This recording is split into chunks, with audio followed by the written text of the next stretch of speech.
Hugh Hefner died this week at aged 91. And the Playboy founder managed, even in preparing for his death, to cultivate a celebrity and stoke controversy.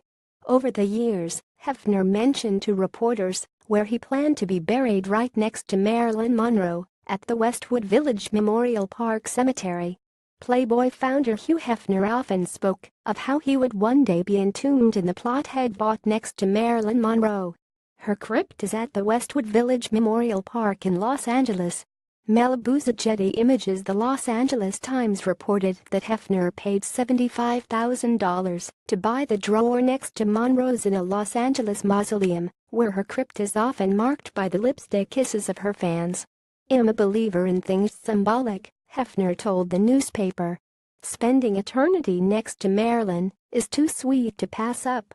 Of course, Monroe, who died in 1962, didn't get a say in whether she would want to spend the hereafter next to Hefner.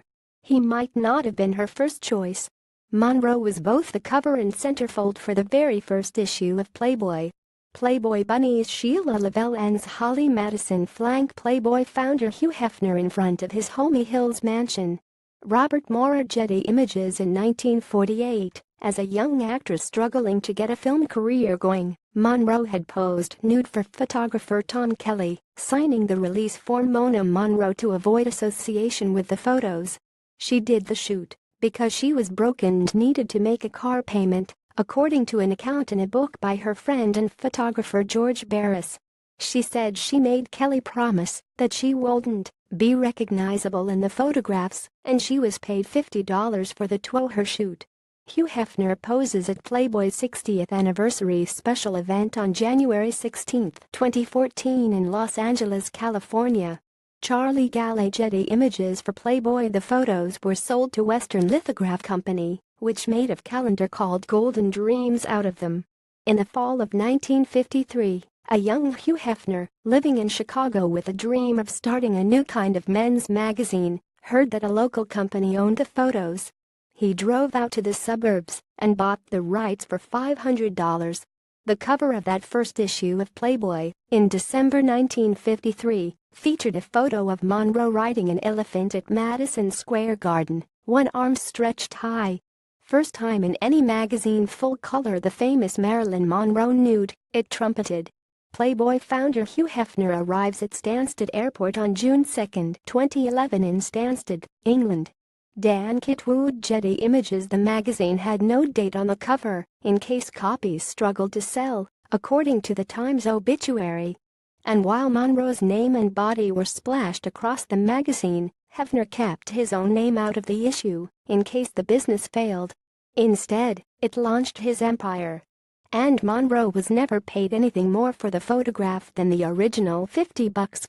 The magazine, I was told, thanks to my photos, was an instant sellout all across the country, an instant success, she reportedly told Barris. "I never even received a thank you from all those who made millions off a nude Marilyn photograph. I even had to buy a copy of the magazine to see myself in it." A photo taken on August 30, 1970 shows Playboy publisher Hugh Hefner, his girlfriend actress Barbara Benton and other playmates arriving at La Bourget Airport with a Playboy jet Big Bunny. Stringer. Getty Images. Hefner considered the nude photographs of Monroe a gutsy political statement, his own. Most people had heard about it, but almost nobody had seen it, and nobody had seen it because the post office had taken the position that you couldn't send nudity through the mail. And I'm the kid that didn't think the post office had that right, he told E! News in 2008. So we published that picture, and it caused a sensation. Though they never met, Hefner said he felt a kinship with Monroe, as they were both born in 1926. "My brother was in her acting class in New York," he told Los Angeles Magazine in 2002. "And she was going to do another cover for our anniversary issue. She approved a pictorial drawn from the film she never finished for Fox that had some nudity in it. And then she was gone." Hefner bought the plot from a private seller who realized that the spot in the crypt next to Monroe could fetch a good price from the right buyer, the magazine reported. "I am very aware of my place in history," Hefner said. I feel so connected to the pop culture of my childhood. My dreams come from the movies.